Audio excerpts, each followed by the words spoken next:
yang statis, melainkan terus bergerak, beradaptasi, dan menemukan relevansinya di tengah perkembangan zaman.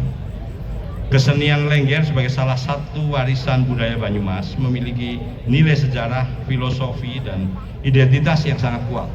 Oleh karena itu, upaya pelestarian tidak cukup hanya dengan menjaga bentuk pertunjukannya, tetapi juga harus dilakukan melalui ruang-ruang diskusi, pendidikan, regenerasi pelaku seni sepanjang masa. Jadi alhamdulillah saya bisa hadir untuk acara Lengger Bicara yang tadi telah disebutkan untuk ketiga kalinya.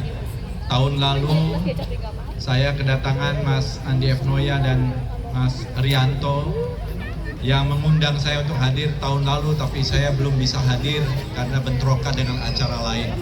Tapi tahun ini alhamdulillah bisa hadir di sini meskipun ada beberapa kegiatan, tapi saya karena janji ya, kalau nggak saya dimarahin Mas Andi F. Noya nih, tidak datang lagi karena saya juga ingin menyaksikan Lengger sebagai warisan budaya kita, tradisi dari Banyumas yang luar biasa yang ingin kita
yang membentang